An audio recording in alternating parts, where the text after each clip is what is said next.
ہر قسم کے روحانی جسمانی مسائل اور وظائف کے لیے پیر اقبال قریشی چینل کو سبسکرائب کریں۔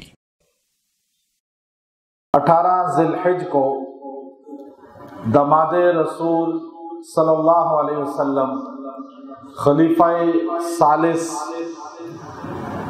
حضرت سیدنا عثمان بن عفان رضی اللہ تعالی عنہ شہادت کا مقام پا کر دنیا سے رخصت ہوئے، اور اہل ایمان 18 ذی الحجہ کو آپ کی قربانیوں کو، خدمات کو بیان کرتے ہیں تاکہ امت اپنے محسن کا ذکر کر کے اس کے احسانات کو تسلیم کرے۔ عجیب حیرت کی بات یہ ہے، اللہ نے قرآن پاک کی سورہ فتح میں سیدنا عثمان رضی اللہ تعالی عنہ کی منقبت، فضیلت بیان کرتے ہوئے 1400 صحابہ کو جنت کی بشارت دی، رضا کا اعلان کیا۔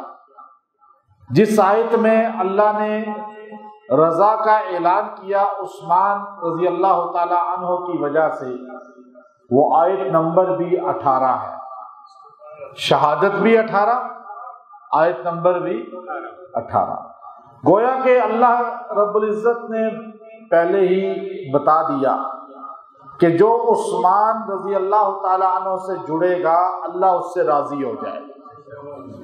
نمازوں سے اللہ راضی نہیں ہوگا، خالی روزہ رکھنے سے نہیں ہوگا، زکوٰۃ حج سے نہیں ہوگا، سارے دین کے کام کرتا ہے، لیکن سیدنا عثمان سے راضی نہیں تو اللہ بھی اس سے راضی نہیں۔ اللہ نے لقد رضی اللہ کہہ کے بتا دیا۔ پھر سرکار دو عالم صلی اللہ علیہ وسلم پہلے ہی بتا چکے تھے، مسلم شریف کے اندر وہ حدیث جبل موجود ہے۔ آپ نے پہاڑ کو جب جبل احد آپ کی آمد پر چہک اٹھا اور ایک دم جو ہے اس نے حرکت شروع کر دی، وہ جھوم اٹھا تھا، وہ خوش ہو گیا تھا کہ سرکار کے قدم اس پر لگ گئے، اور اس کے ساتھ اس سے بڑی اور فضیلت کیا ہوگی، ابو بکر و عمر عثمان کے قدم بھی لگ گئے۔ جب یہ تینوں یاران اکٹھے تھے تو اللہ رب العزت نے تینوں کو وہاں جمع کر کے امت کو بتا دیا کہ نبی سے ان کو جدا کوئی نہیں کر سکتا۔ پہاڑ بھی ادب ان کا جانتا ہے، مقام جانتا ہے۔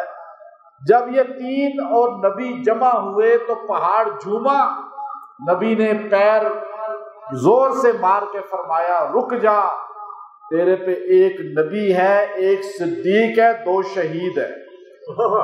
شہید پہلے ہی نبی نے بتا دیا تھا کہ عثمان نے شہید ہونا ہے، سیدنا عثمان بھی شہید ہوں گے، سیدنا عمر بھی شہید ہوں گے۔ اب عثمان غنی ہے کون؟ یہ آسمان جہاں تک آپ کو نظر آتا ہے اس کے کونے کا نہیں پتا سائنس کو بھی، آج دنیا کی بڑی طاقتیں بھی اس کے کونے تک نہیں پہنچ سکی کہ ختم کہاں ہوتا ہے۔ لیکن اللہ رب العزت شاہ ولی اللہ محدث دہلوی رحمت اللہ علیہ کو جزائے خیر دے، آپ نے فرمایا اس آسمان کی چھتری کے نیچے سیدنا عثمان کے علاوہ ایسا بندہ پیدا ہی نہیں ہوا، شان میں، اس مقام میں، اس فضیلت میں، کہ جس کے نکاح میں کسی پیغمبر کی 2 شہزادیاں آئی ہوں، 2 بیٹیاں آئی ہوں۔ شاہ ولی اللہ بڑے عجیب انداز میں ازالۃ الخفا میں لکھتے ہیں، فرمایا زمین و آسمان یہ بات بیان کرنے سے قاصر ہیں، نہ زمین کے پاس ایسا کوئی گواہ ہے نہ آسمان کے پاس، کہ جیسی فضیلت عثمان بن عفان کی ہے کہ اللہ نے ہمارے نبی کی 2 شہزادیاں، جو 2 بیٹیاں آپ کے نکاح میں یکے بعد دیگرے دلوائی۔ جب آپ کی دوسری بیوی کا بھی انتقال ہو گیا، امت کی شہزادی کا، سیدہ رقیہ رضی اللہ تعالی عنہا بنت رسول، تو آپ غمگین بیٹھے تھے. ایک بندے نے آ کر کہا یا رسول اللہ صلی اللہ علیہ وسلم، وہ دیکھیے عثمان غمگین بیٹھے ہیں. حضور آپ دیدہ ہو کے فرمانے لگے میری اگر 40 بیٹیاں بھی ہوتی تو میں عثمان کے نکاح میں یکے بعد دیگرے دیتا، اس لیے کہ عثمان سے بہتر داماد کوئی نہیں ہے. یہ تو میری 2 بیٹیاں تھیں، دونوں جدا ہو گئیں، فوت ہو گئیں، عثمان غمگین ہے، اگر اور بیٹی بھی ہوتی تو میں عثمان کو ہی نکاح میں دیتا. یعنی آپ سوچئے کیا نبی پاک صلی اللہ علیہ وسلم کو اللہ نے نہیں بتایا تھا کہ عثمان رضی اللہ تعالیٰ عنہ کا اندر کیا ہے؟ آج جو سیدنا عثمان پر اعتراض کرتے ہیں وہ در حقیقت گنبد خضرا کے مکی پر اعتراض کرتے ہیں، وہ سرکار دو عالم پہ اعتراض کرتے ہیں، اس لیے کہ عثمان بن عفان کو داماد رسول اللہ نے بنایا تھا، پھر 1 بار نہیں 2 بار بنایا. آج لوگ آتے ہیں ہم فلاں بزرگ کے نواسے ہیں، ہم اس کو کتنی عزت دیتے ہیں، فلاں بزرگ کے داماد ہیں عزت دیتے ہیں، اور جو سرکار دو عالم کا داماد ہے. عبداللہ ابن عمر کہتے ہیں، علامہ طبری لکھتے ہیں، پوری روایت لائے ہیں کہ حضور علیہ السلام نے فرمایا فتنے ہی فتنے ہوں گے، اور فتنوں میں وہ بندہ حق پر ہوگا. چادر لپیٹے ہوئے ایک بندہ گزر رہا تھا. پھر آپ نے فرمایا دوسری روایت کہ اگر جنتی دیکھنا ہے تو اس کو دیکھ لو.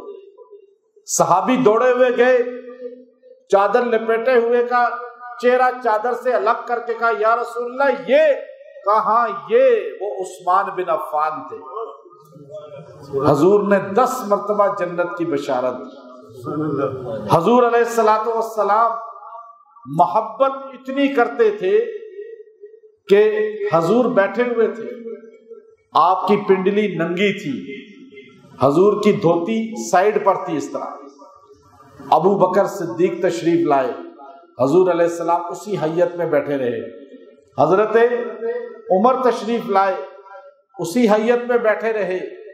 جیسے ہی حضرت عثمان تشریف لائے، حضور نے اپنی چادر کو اس طرح کر لیا تو ایک صحابی پوچھنے لگے یا رسول اللہ، صدیق آئے، فاروق آئے، آپ نے حیت چینج نہیں کی. جب ذوالنورین آئے تو آپ نے ایک دم جو ہے اپنی پنڈلی کو دھوتی سے ڈھانپ لیا. ہمارے آقا نے فرمایا میں اس سے حیا کیوں نہ کروں جس سے فرشتے بھی حیا کرتے ہیں. لیکن آج کے کچھ لوگ بے حیا ہیں جو عثمان بن عفان سے حیا نہیں کرتے اور ان کی توہین کے الفاظ بولتے ہیں جس سے ملائکہ حیا کرتے ہوں. سرکار دو عالم کہتے ہیں میں اس سے حیا کیوں نہ کروں. اور حضور علیہ الصلوۃ والسلام سے فرمانے لگے یا رسول اللہ، جب سے یہ ہاتھ آپ کے ہاتھ پہ آیا ہے نا، اس ہاتھ سے میں نے کبھی استنجا بھی نہیں کیا، اس ہاتھ سے میں نے کبھی کسی غلط چیز کو ہاتھ بھی نہیں لگایا، اس ہاتھ سے میں نے غلط چیز کوئی حرام ممنوع مشکوک پکڑی بھی نہیں ہے کہ یہ ہاتھ تو اتنا پاک ہے جو نبی کے ہاتھ پہ آیا. حیا ایسا تھا کہ کبھی زندگی میں غسل خانہ میں بھی ننگی باڈی غسل نہیں کیا، سطر کو ڈھانپ کے غسل کرتے تھے. حیا اتنا مانے تھا کہ آپ جو ہے کبھی اونچی آواز سے نہیں بولتے تھے، کسی سے جھگڑا نہیں کرتے تھے، کبھی آپ نے زمانہ جاہلیت میں بھی بتوں کو سجدہ نہیں کیا. آپ فرماتے تھے میں ایسا نفیس الطبع رہا ہوں نوجوانی میں بھی کہ میں نے زمانہ جاہلیت میں بھی کبھی قبروں کو سجدہ نہیں کیا، بتوں کو سجدہ نہیں کیا، اللہ کے علاوہ کسی کو حاجت روا نہیں سمجھا، یہاں تک کہ فرمایا کبھی شراب کو بھی ہاتھ نہیں لگایا. ایسا پاک باز انسان. نبی کا دوہرا دماد ہی بن سکتا تھا، ایسے ہی آدمی کو شرف مل سکتا تھا۔ اللہ نے نمبر بھی چوتھا دے دیا، خلافت میں تیسرا، لیکن اسلام لانے میں چوتھا نمبر ہے۔ پہلے مردوں میں ابو بکر، بچوں میں سیدنا علی، خواتین میں سیدہ خدیجہ، اور اس کے بعد غلاموں میں اگر زید اسلام لاتے ہیں تو اس کے بعد جو نمبر ہے وہ آپ کا ہے سیدنا عثمان بن عفان کا۔ اور آپ آغاز اسلام ہی میں اسلام میں داخل ہو گئے، جب صعوبتوں کا دور تھا، جب پریشانیوں کا دور تھا، جب غربت تھی، کوئی ساتھ چلنے والا نہیں تھا۔ اب آپ حضور کے ساتھ ہر چیز میں رہے، حضور علیہ السلام کا ساتھ دیا، مکی پوری زندگی میں ساتھ دیا، مدینہ میں ساتھ دیا۔ اب ایک واقعہ پیش آیا آپ کی شان کو جو دوبالا کر دیتا ہے، کیونکہ حضور علیہ السلام نے ایک مرتبہ آپ کی شان میں تو بہت مرتبہ احادیث بیان فرمائی، اور صحابہ اکرام باقاعدہ طور پہ جب کبھی کسی نے آپ کی شکایت کی تو رسول اللہ غصے میں آ گئے۔ ترمذی شریف کے اندر وہ واقعہ موجود ہے کہ جب ایک آدمی کا جنازہ رکھ دیا گیا اور صفیں باندھ دی گئی، حضور نے پوچھا کون ہے جنازہ، کس کا ہے؟ کہ فلاں ابن فلاں کا۔ سرکار دو عالم نے فرمایا صحابہ اس کا جنازہ پڑھ لو، میں نہیں پڑھوں گا۔ کہا جی یا رسول اللہ، خاتم النبیین ہیں، رحمت للعالمین ہیں، آپ جنازہ نہیں پڑھیں گے؟ آپ کا امتی ہے، نمازی ہے، روزہ دار ہے، دین کے کاموں میں جہاد تک میں آگے بڑھنے والا ہے، ہر وقت عام مسجد میں نہیں، مسجد نبوی کی صف میں نظر آنے والا ہے، کسی عام بندے کی اقتداء میں نہیں، دو جہاں کے سردار کی اقتداء میں نماز پڑھنے والا ہے، اور آپ کا دیدار کرنے والا ہے، آپ کی زیارت کرنے والا ہے، آپ کے ملفوظات احادیث کو سننے والا ہے، آپ کے ساتھ چلنے والا ہے۔ یا رسول اللہ، آپ اس کا جنازہ نہیں پڑھیں گے؟ آپ نے فرمایا ہاں، انہو کانا یبغض عثمانہ، یہ میرے عثمان سے بغض رکھتا ہے، میں اس کا جنازہ نہیں پڑھوں گا۔ مدینے میں رہنے والا، سرکار دو عالم کے پیچھے نماز پڑھنے والا، جہاد کرنے والا، اور اس ماحول میں رہ کر عبادات کرنے والا سیدنا عثمان سے بغض رکھے، دو جہاں کے سردار محمد عربی صلی اللہ علیہ وسلم اس کا جنازہ نہیں پڑھتے۔ آج اس پنڈی کے ماحول میں، پاکستان کے ماحول میں، یا دنیا کے کسی اور ملک کے ماحول میں 1400 سال کے بعد نہ جسے نماز کا پتہ، نہ جسے قرآن کا پتہ، نہ جسے جو ہے اسلام کے ارکان کا پتہ، نہ اسے تلاوت قرآن آتی، نہ اسے حج کا پتہ، نہ روزے کا پتہ، نہ تراویح کا پتہ، تو وہ آدمی اگر بغض عثمان رکھے گا وہ جنت میں کیسے جائے گا؟ اس کی بخشش کیسے ہوگی؟ وہ مدینے میں تھا تو رسول اللہ نے جنازہ نہیں پڑھایا۔ یہاں جنازہ جس کے دل میں بغض عثمان ہو ہمیں نہیں پڑھنا چاہیے۔ ہمارے لیے کسوٹی ہی صحابہ ہے۔ یہ رسول اللہ صلی اللہ علیہ وسلم نے کر کے دکھایا۔ کیوں؟ کہ عثمان کوئی عام آدمی نہیں ہے، ان کے لیے تو قرآن اترا ہے، ان کی وجہ سے آپ ایک بندہ ہوتا ہے، ایک بندہ جنتی ہوتا ہے، ایک بندہ جنتی بنا دیتا ہے۔ جو جنتی بنا رہا ہے، جس کی وجہ سے لوگ جنتی بن رہے ہیں، کیا وہ جنتی نہیں ہوگا؟ جس کی وجہ سے اللہ راضی ہو رہا ہے، کیا اس سے اللہ راضی نہیں ہوگا؟ جس کی وجہ سے نبی راضی ہو رہا ہے کیا اس سے نبی راضی نہیں ہوگا؟ آپ دیکھیے تو صحیح، ایک قافلہ چلتا ہے، نبی خواب میں دیکھتے ہیں کہ مجھے احرام باندھے ہوئے عمرہ کر رہا ہوں۔ آپ نے کہا صحابہ بتاؤ، صحابہ نے کہا یا رسول اللہ آپ آرڈر کریں، جدھر آپ ادھر کل صحابہ۔ حضور علیہ الصلوۃ والسلام نے احرام باندھے میقات مدینہ سے اور صحابہ ساتھ چلتے ہیں، اس وقت تک صحابہ کی تعداد 1400 ہو جاتی ہے۔ یہ 1400 نفوس قدسیہ جو بدر میں 313 تھے، جو اس کے بعد احد میں 1000 ہو گئے، جب مدینہ ہجرت ہوئی ہے 300-400 سے زیادہ نہیں تھے بلکہ 250 کے قریب تعداد تھی۔ اب آپ یہ دیکھیے وہ 313 سے 1400 ہوتے ہیں، وہ حدیبیہ میں جا کر پڑاؤ ڈالتے ہیں۔ وہاں پر سرکار دو عالم فرماتے ہیں صحابہ ایک آدمی مکہ بھیجتے ہیں، مکہ والوں کو پتہ چلے ہم لڑنے نہیں بلکہ عمرہ کرنے آئے ہیں، ورنہ وہ ہمیں دیکھ کر اندازہ نہ لگا لیں کہ ہم کفن باندھ کے لڑنے کے لیے آئے ہیں۔ احرام باندھا ہوا تھا، کفن پوش تھے، احرام کی حالت میں تھے۔ اب صحابہ بیٹھ گئے، مکہ کے قریب ہی شمیسی جگہ ہے، آج اس شمیسی کے ساتھ ہی حدیبیہ ہے، اور مکہ میں داخلے سے پہلے وہ جگہ ہے، قریب ہے، اس کے بعد مکہ کی حدود شروع ہو جاتی ہے۔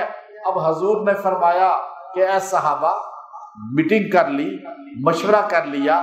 آپ نے کہا عمر آپ چلے جاؤ، میرے نمائندہ بن کر، سفیر بن کر آپ مکے میں جا کر ان کو بتاؤ، آپ جری انسان ہو، آپ کے بات کرنے کا سٹائل، آپ کا انداز بڑا جارحانہ، اور ایک بہت بڑے جو سفیر ہوتا ہے جس کو کانفیڈنس کے ساتھ ڈٹ کے بات کرتا ہے، اللہ نے وہ تمہیں ملکہ دیا ہے، آپ جاؤ، آپ جا کر بات کرو۔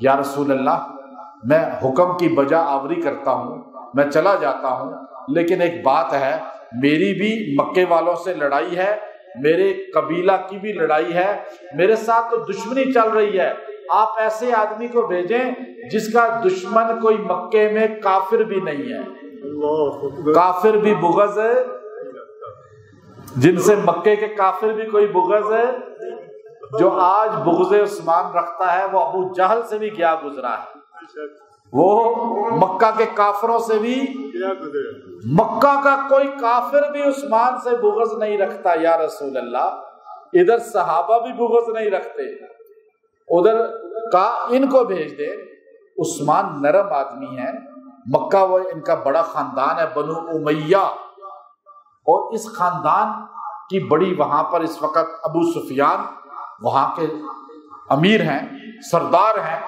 ان کے چچا ہیں، اور پھر بنو امیہ کا بڑا وہاں پہ برادری ہے۔ یا رسول اللہ ان کو بھیجیں، میری نظر میں مشورہ ہے یہ چلے جائیں۔ حضور نے فرمایا عثمان آپ میرے سفیر بن کے جاؤ، پاکستان کا سفیر، کوئی انگلینڈ کا سفیر، کوئی افغانستان، کوئی سعودی عرب کا سفیر، لیکن ساری کائنات کے سفراء جمع ہو کر جس کی مٹی پاؤں کی جو دھول ہے اس خاک کو نہیں پہنچ سکتے، وہ عثمان سفیر ہے رسول اللہ کا۔ کتنا بڑا اعزاز ہے، حکومت جس کو سفیر بناتی ہے اس پہ اعتماد کرتی ہے، ایک خاص پاسپورٹ ان کو دیتی ہے، وہ پاسپورٹ کسی کے پاس نہیں ہوتا، یاد رکھیں۔ ایک تو ایم پی ایم این اے کے پاسپورٹ ہیں، وزراء کے، منسٹر ہمارے، اس پہ پھر بھی چیکنگ ہے۔ جو ایمبیسیڈر دنیا کے ہیں کوئی بھی ملک کے، ان کو ایسا پاسپورٹ ملتا ہے، وہ پاسپورٹ والے کی کسی سامان کی چیکنگ نہیں ہوتی کسی ایئرپورٹ پہ بھی، اور اس کو ایسی سہولتیں دی جاتی ہیں۔ کیوں؟ اس کے پیچھے اس کی ملک کی طاقت ہے، فوج کی طاقت ہے، حکومت کی طاقت ہے۔ قربان جائیں سیدنا عثمان پہ، جو سفیر ہیں رسول اللہ کے، جن کو ایسا پاسپورٹ ملا کہ ان کی چیکنگ ہی نہیں ہے، بے چیکنگ جنت میں جائیں گے۔ کوئی چیکنگ نہیں. آج حکومتیں چیکنگ نہیں ہے, آپ پاسپورٹ آپ کا یہ ہے, اور ان کو ایسے پروٹوکول سے نکال لیتے. صحابہ رسول اللہ کے سفیر ہیں. جو آج سفیر رسول بنے گا, داعی صحیح معنوں میں بنے گا, توحید صحیح معنوں میں بیان کرے گا, وہ آج بھی رسول اللہ کا سفیر ہے. چیکنگ کیے بغیر جنت میں چلا جائے گا. اب وہاں پر سیدنا عثمان مکہ چلے گئے سفیر رسول بن کے. مکہ میں آؤ بکر, ویلکم, مرحبا, ان کو ہاتھوں ہاتھ لیا. ابو سفیان نے کہا تم ہماری برادری کے ہو. بڑے بڑے سرداروں نے کہا تم احرام یہ باندھے ہوئے ہو, آؤ طواف کر لو, طواف کر لو. سیدنا عثمان جیسا بندہ کہاں پیدا ہوگا بعد میں. آپ نے کہا میں طواف نہیں کر سکتا. کہا کعبہ تمہارے سامنے ہے. کہا کعبہ تو ہے لیکن جس نے کعبے کا تعارف کرایا وہ نہیں ہے. حج میں مدینہ جانا ضروری ہے؟ کہا نہیں ہے.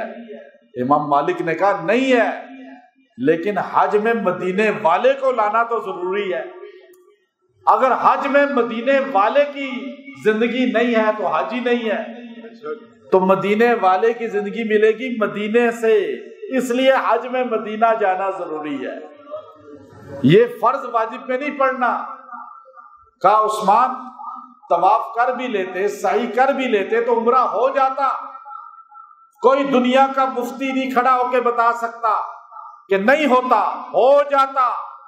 لیکن عثمان نے کہا کیسے عمرہ کروں؟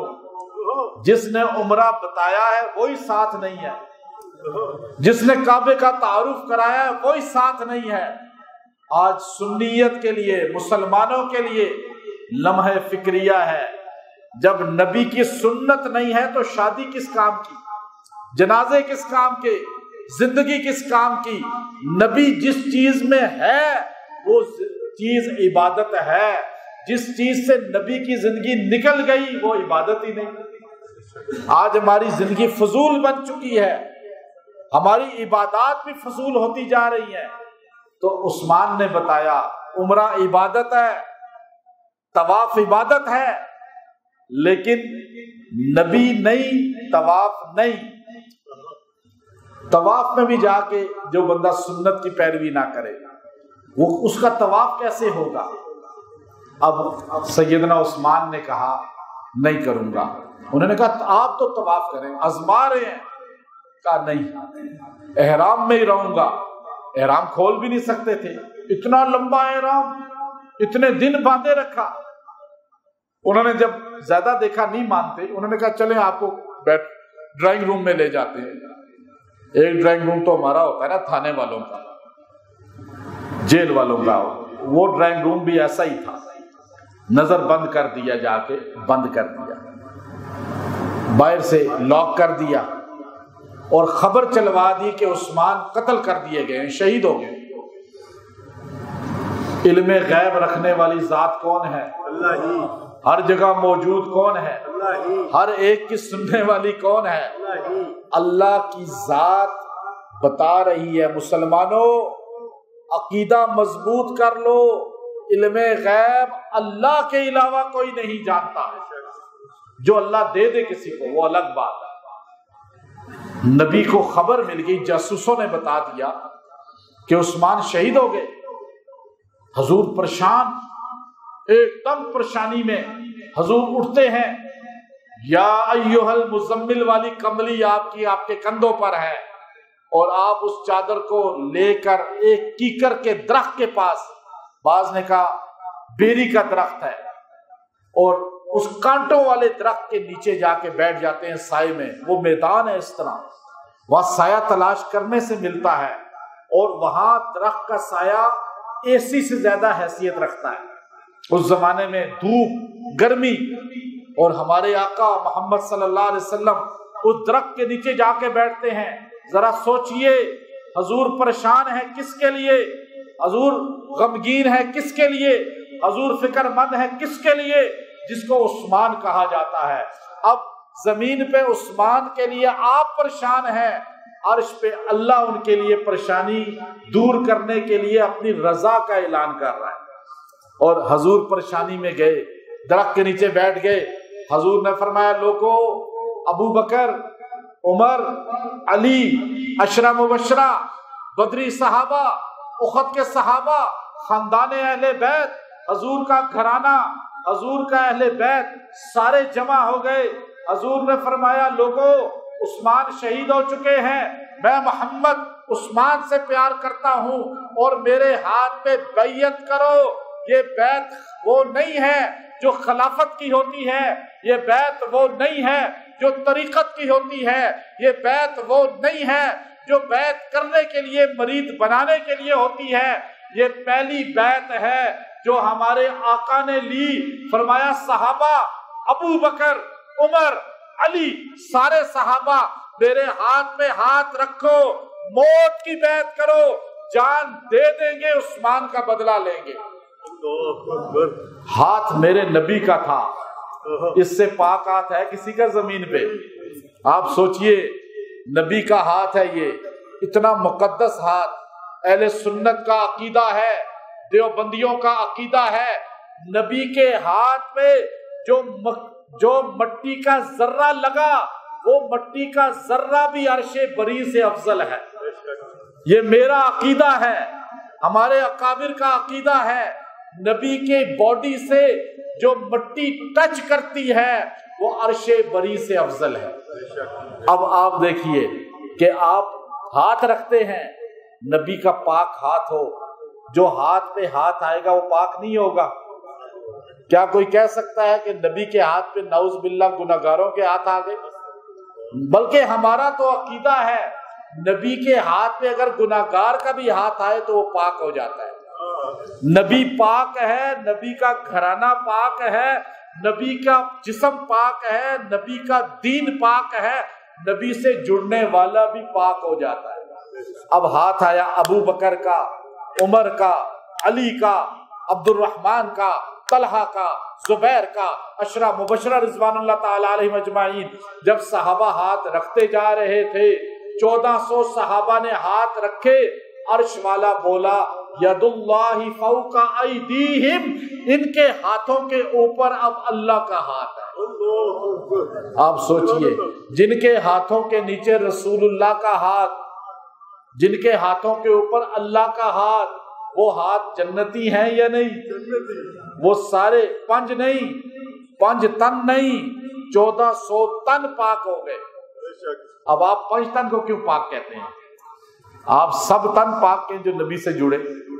فرمایا 1400 تن تو مانتے ہیں نا، قرآن کہہ رہا ہے جو 5 تن کہتا ہے نا وہ 1400 تن کو بھی انکار کرتا ہے، 313 بدری کا بھی انکار کرتا ہے۔ کیا 313 تن پاک نہیں؟ کیا 1400 تن پاک نہیں؟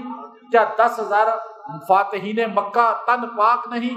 کیا جب آپ حجۃ الوداع پہ کھڑے تھے، خطبہ دے رہے تھے، رسول اللہ کے سامنے 1.25 لاکھ صحابہ جمع تھے، کیا وہ 1.25 لاکھ تن پاک نہیں؟ تو ہم تو سب تن پاک کہتے ہیں، ہم 5 کو نہیں کہتے۔ یہ 5 اہل سنت کا نہیں تھا، زبردستی آ گیا ہے۔ جو خالی 5 کا کہے وہ سمجھ لو سنی نہیں ہے۔ شاہ عبد العزیز محدث دہلوی کی کتاب پڑھ کے دیکھیے، اللہ نے کہا ید اللہ فوق ایدیہم، میں اللہ اعلان کرتا ہوں نیچے محمد عربی کا ہاتھ، 1400 کا ہاتھ، اوپر اللہ کا ہاتھ، اللہ کا ہاتھ، نبی کا ہاتھ، بیچ والے تو بخشے گئے۔ اللہ نے اعلان کر دیا، لقد، شک ہی نہیں، کبھی شک نہ کرنا، لام اور قد جوڑ کے، لام اور قد عربی گرامر کے جوڑ کے آیا، یعنی اس میں شک ہے ہی نہیں۔ لقد رضی اللہ عن المؤمنین، یقیناً اللہ راضی ہو گیا ان مومنین سے، اذ یبایعونک، جو آپ کے ہاتھ پہ بیعت کر رہے تھے، تحت الشجرہ، اس درخت کے نیچے، فعلم ما فی قلوبہم، اللہ ان کے دلوں کے بھید جانتا تھا، فَأَنزَلَ السَّكِينَةَ عَلَيْهِمْ، اللہ نے ان پر سکینت کو نازل کر دیا، وَأَثَابَهُمْ فَتْحًا قَرِيبًا، اللہ نے ان ہاتھوں کی برکت سے ان کو فتح مبین کی بشارت دے دی۔ اللہ نے عرش مالا سے اعلان کر دیا میرے پیغمبر عثمان، خالی اللہ ان سے راضی نہیں، عثمان بن عفان کی وجہ سے 1400 صحابہ سے اللہ راضی ہو گیا۔ اللہ نے کہا لقد رضی اللہ راضی ہو گیا، چاہے کوئی ناراض ہی رہے۔ آج اگر کوئی ناراض ہے ان سے تو ہمیں کیا پرواہ؟ ایک بندہ کہتا ہے میں سیدنا عثمان کو نہیں مانتا، ہم کہیں گے نہ مانو، اللہ جن سے راضی تمہاری ان کو کیا پرواہ؟ اللہ جن سے راضی، اگر ہم بھی ان سے راضی تو ہماری عبادت قبول، اگر ہم ناراض تو ہماری عبادات بھی قبول نہیں۔ اسی لیے جب آپ کی شہادت ہوتی ہے، وہی لوگ جو اس بیعت میں شریک تھے انہوں نے آپ کا قصاص لینے کے لیے ایک بہت بڑی لڑائی کی تھی۔ یہ جنگ جمل جو ہوئی ہے، جنگ صفین ہوئی ہے، اس میں ایک بڑی تعداد وہی شرکائے حدیبیہ تھی صحابہ کی، جنہوں نے کہا تھا کہ رسول اللہ صلی اللہ علیہ وسلم کو بیعت کے دوران پتہ چل گیا کہ عثمان زندہ ہیں، آپ نے بیعت کو نہیں روکا اس لیے کہ آپ کو اللہ نے بتا دیا تھا آج تو زندہ ہیں، کل شہید کیے جائیں گے۔ اگر آج ان کا بدلہ لینے کے لیے دو جہاں کے سردار خود بیعت کر رہے ہیں اور بیعت لے رہے ہیں تو کل اگر وہ شہید ہوئے تو یہ صحابہ ان کا بدلہ لیں گے، ان کا قصاص لیں گے۔ اب آپ دیکھیے یہ عثمان بن عفان کیسے شہید ہوتے ہیں، دردناک حالت میں، کہ ایسی دردناک حالت کسی اور کی نہیں ہے شہادت۔ آپ کو 10 سال آپ کی خلافت کے بڑے بہترین گزرے، جیسے سیدنا عثمان کی خلافت، جب 10 سال گزرے اس کے بعد 2 سال میں باغیان اور منافقین اور ایک بڑا ٹولہ جو آپ کا مخالف ہو چکا تھا، اور ایک چھوٹا سا ملک تو تھا نہیں آپ کا، 44 لاکھ مربع میل پہ آپ کی ایک امت تھی۔ پاکستان جیسے 15 ملک اگر جمع کیے جائیں تو اتنی بڑی زمین پر آپ کی حکومت تھی، اور آپ اتنی بڑی تعداد میں لوگ اسلام میں آ رہے تھے، فتوحات ہو رہی تھی، تو بیچ میں ایسے لوگ جو ظاہری کلمہ پڑھ کے اندرون کافر ہی تھے، وہ مصر میں، کوفہ میں، بصرہ میں زیادہ تر ایسے لوگوں کی تعداد تھی، مصریوں کے اندر زیادہ۔ تو انہوں نے وہاں پہ عقیدہ بنایا تھا پہلے آپ کے خلافت کے زمانے میں کہ علی المرتضیٰ خدا ہیں، پھر اس کے بعد کسی نے کہا کہ نہیں اللہ کی شکل میں زمین پہ اترے ہیں، یہ مصر میں بنا تھا عقیدہ عبداللہ ابن سبا۔ آپ کلا کما کرتے رہے بہت سے عقائد غلط کو، لیکن یہاں سے 3 بندے 1000 کا لشکر لے کے بندے لے کر وہ مدینہ گئے، آپ سے گفت و شنید کی، آپ نے انہیں مطمئن کیا، وہ واپس آ گئے۔ لیکن پھر مصر سے 700 آدمی لے کر جو مالک ابن اشتر اور بعض کچھ اور نام ہے، عمر ابن حمق اور اس طرح کے نام ہیں، وہ لے کر یہاں سے گئے خفیہ طریقے سے۔ اعتراض یہ تھا کہ آپ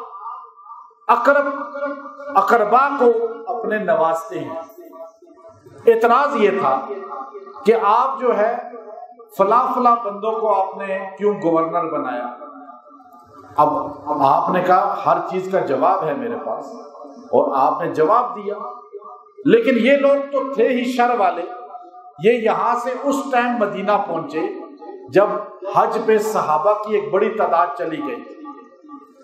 مسجد نبوی میں یوں خطبہ شروع ہوا، عصا جس کو رسول اللہ صلی اللہ علیہ وسلم اپنے ہاتھ میں رکھتے تھے، خطبہ دیتے تھے، ابو بکر صدیق رضی اللہ تعالیٰ عنہ نے پھر ہاتھ میں رکھا، سیدنا عثمان، سیدنا عمر رضی اللہ عنہ نے ہاتھ میں رکھا، وہی آپ کے پاس چلا آیا۔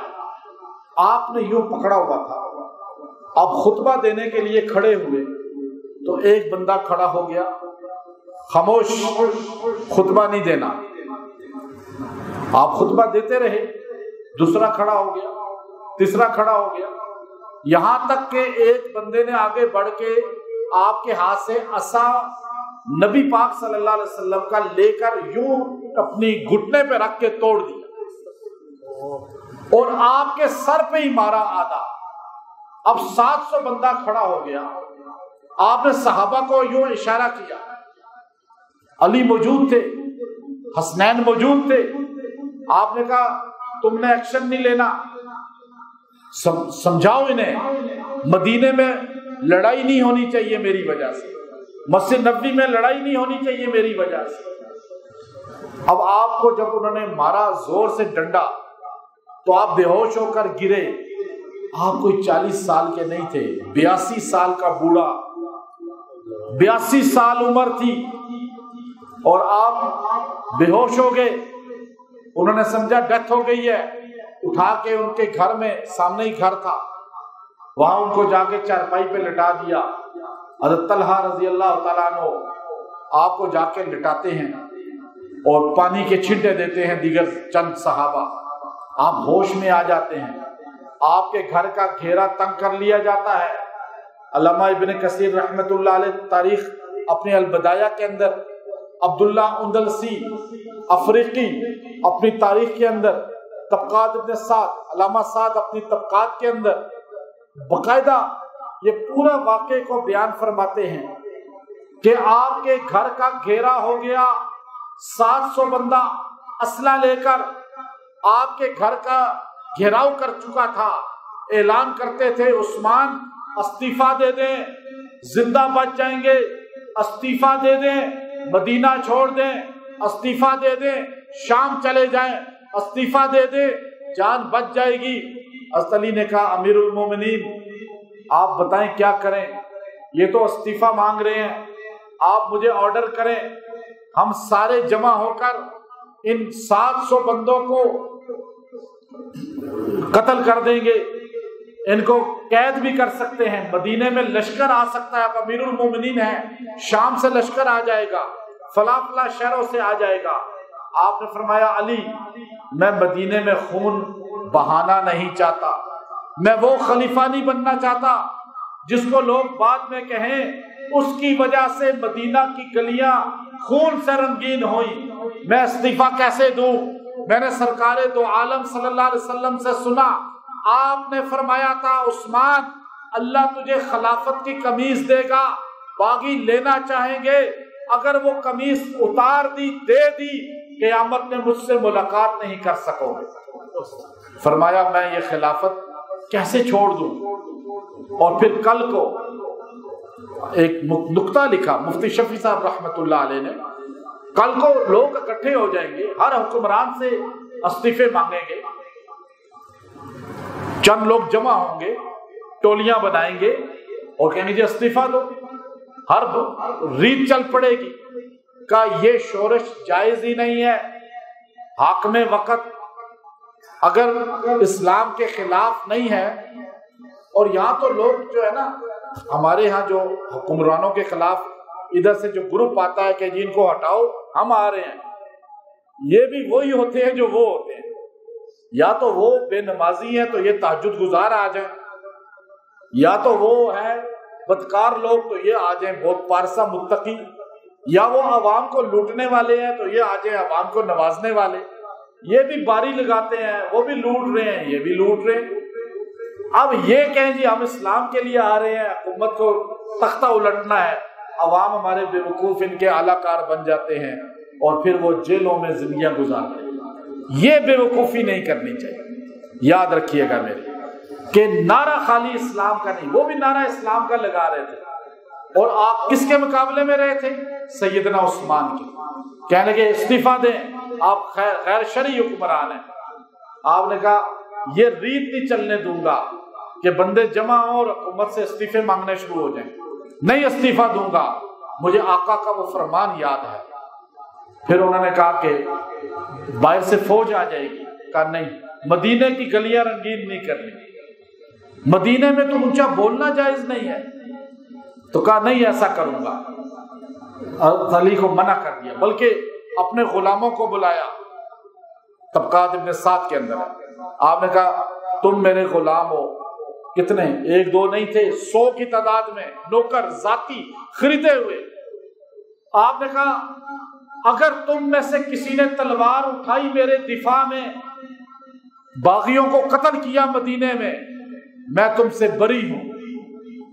اگر تم تلوار نہیں اٹھاؤ گے میں عثمان اعلان کرتا ہوں کہ تم سارے آزاد ہو. ابو ہریرہ رضی اللہ تعالیٰ عنہ جو حدیث کے سیکھنے والے اور مدرسے میں بیٹھنے والا انسان تھا اور راویان حدیث میں نمبر 1، وہ آگے بڑھتے ہیں تلوار لے کر. امیر المومنین حکم دیں ان باغیوں پہ ہم حملہ کریں. آپ نے فرمایا ابو ہریرہ میری جان بھی نکل جائے مدینے میں کسی کا خون نہ بہا. حسنین آئے، حضرت علی آئے، 3 دن کے بعد پانی اندر لائے. مشکیزہ اس کو بھی انہوں نے چھید کر دیا، وہ پانی گر گیا. سیدنا علی نے اپنی پگڑی اندر پھینکی اور کہا امیر المومنین میں عاجز آ چکا ہوں، پانی نہیں پہنچا سکا. 7 دن کے بعد 10 دن کے بعد پیاس سے نڈھال ہو گئے، بھوک سے نڈھال ہو گئے. گرمی شدید ترین تھی، اے سی تو تھا نہیں. اگر بجلی ہوتی تو وہ بھی کاٹ دی جاتی، ان کی گیس ہوتا تو وہ بھی کاٹ دیا جاتا، پیٹرول ہوتا وہ بھی بند کر دیا جاتا. لیکن وہاں تو یہ چیزیں تھیں نہیں. بھوکے پیاسے جب شدت ہوئی، اپنی بیوی کو تڑپتے ہوئے دیکھا تو آپ چھت پہ آ گئے. کہا لوگوں کیا تمہیں یاد نہیں ہے جب مدینے میں مسلمان آئے تھے، پیاس سے نڈھال تھے، پانی نہیں میٹھا ملتا تھا، ایک کنواں تھا بیر روما کا. ہمارے نبی نے فرمایا جو خریدے گا میں جنت کی بشارت دیتا ہوں. تم گواہ ہو وہ کنواں میں نے خرید کے رسول اللہ کو دیا تھا. لوگوں کیا تمہیں یاد نہیں ہے یہ مسجد نبوی کی زمین رسول اللہ نے خریدی تھی، یہاں پیسے نہیں تھے، میں نے خرید کے رسول اللہ کو دی تھی. لوگوں تمہیں یاد نہیں ہے رسول اللہ کے پاس غزوہ تبوک میں جب پیسہ نہیں تھا میں نے 1000 اونٹ دیے، پھر پیسہ نہیں تھا 100 گھوڑے دیے، پھر پیسہ نہیں تھا 5 کلو گولڈ سونا میں نے لا کے رسول اللہ کے ہاتھوں میں رکھا.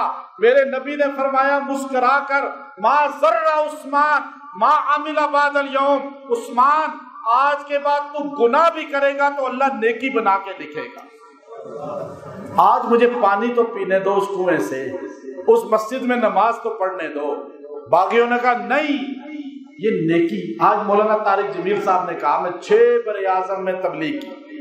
ہمارے کچھ بے وقوف کمنٹس کر رہے ہیں، اپنی نیکی کو بیان کر رہے ہیں 6 براعظم میں. تو سیدنا عثمان نے کیا کیا تاکہ تمہیں یاد تو آئے، غیرت تو آئے کہ تم کس کے خلاف چل رہے ہو. غیرت دلانے کے لیے لفظ بولے نا. تو جب قوم سو جاتی ہے تو غیرت دلائی جاتی ہے یا نہیں؟ آج بغیرت ہو چکے ہیں جو اپنے محسنوں کو بھول جاتے ہیں. اتنا بندہ جس نے ایک نسل کو تبلیغ کر کے تبلیغ میں لگایا، اس کے بچوں کو تبلیغ میں لگایا، اس کے پوتوں کو. آج جتنے تبلیغ میں لگے ہوئے لوگ ہیں اگر ان کو دیکھا جائے 80% مولانا طارق جمیل کی وجہ سے تبلیغ میں آئے. اور آج ان کے چھوٹے چھوٹے لڑکے فیس بک پہ کس پہ تبرہ کر رہے ہیں؟ یہ چھوٹے رافضی ہیں. بڑا رافضی عثمان غنی پہ تبرہ کرے گا، چھوٹا رافضی علماء پہ تبرہ کرے گا. تو اس میں اور اس میں کوئی فرق نہیں ہے. صرف یہ کہتے ہیں جی وہ رافضی ہے، بھائی تم بھی تو رافضی ہو جو کسی عالم پہ بھی تبرہ کرتے ہو. تو یہاں پر عثمان غنی نے کہا میں نے یہ خرید کے دی. وہ طبقات ابن سعد اٹھائیں، کیا وہ نیکی ضائع کر دی؟ نہیں، غیرت دلائی کہ تمہاری غیرت مر گئی ہے، تم مجھ پہ پانی بند کر رہے ہو، تم مجھ پہ جو ہے مسجد نبوی بند کر رہے ہو. کہا استعفیٰ دے دے. کہا نہیں. جب 40 دن ہونے لگے بھوکے پیاسے تو آپ نے بیوی سے کہا میری شلوار لاؤ. کبھی پہنی نہیں تھی زندگی میں، دھوتی باندھتے تھے. کہا آج شلوار پہننی ہے. کہا آخر وجہ کیا؟ کہا رات رسول اللہ صلی اللہ علیہ وسلم کی زیارت ہوئی تھی، حضور نے فرمایا عثمان جو تو نے روزہ رکھا ہوا ہے نا، یہ لے پانی پی۔ حضور نے اپنے ہاتھوں سے مجھے پانی پلایا، میری تو پیاس 40 دن کی ختم ہو گئی ہے۔ اور حضور نے فرمایا عثمان 2 آپشن ہے، یا تو باغیوں کے لیے بد دعا میں کروں یہ ختم ہو جائے، یا پھر روزہ میرے ساتھ آ کے افطار کر لو۔ کہا میں نے آپشن 2 قبول کیا، یا رسول اللہ آپ کے پاس آنا ترجیح دیتا ہوں۔ کہنے لگے آج بس میرا لاسٹ دن ہے، ادھر آپ قرآن کھولے، بیٹھے، تلاوت شروع کی، ادھر ایک باغی اس طرف سے داخل ہوا، دوسرا ادھر سے داخل ہوا، یوں کرتے کرتے انہوں نے خنجر سے حملہ کیا، آپ کی بیوی کی انگلیاں کٹ گئے، نائلہ رضی اللہ عنہ۔ آپ نے بد دعا دی، اللہ اس کو تباہ کر دے، اس کے ہاتھ توڑ دے، پیر توڑ دے، اس نے میرے حرم پہ حملہ کیا۔ عمر ابن حمق وہ بدبخت تھا، عبداللہ ابن مبارک کہتے ہیں میں کعبے کا طواف کر رہا تھا، ایک بندہ رو کے کہہ رہا تھا اللہ مجھے بخش دے، لیکن مجھے پتا ہے تو بخشے گا نہیں۔ وہ اندھا بھی تھا، بہرا بھی تھا، ہاتھ پیر بھی کٹے ہوئے تھے اس کے۔ میں نے پوچھا یہ کون ہے؟ کہا وہی بدبخت ہے جس نے نائلہ کی انگلیاں کاٹی، بددعا لگ گئی اس کو۔ تو دوسرے نے آپ کے خنجر یہاں مارا، آپ کا خون قرآن کے صفحے پہ گرا، فَسَيَكْفِيكَهُمُ اللَّهُ وَهُوَ السَّمِيعُ الْعَلِيمُ۔ آج بھی تاشقند میں قرآن کا نسخہ موجود ہے جو ہم نے دیکھا ہے۔ آپ یوں گرے قرآن پر، قرآن نے عثمان غنی کو محفوظ کر لیا۔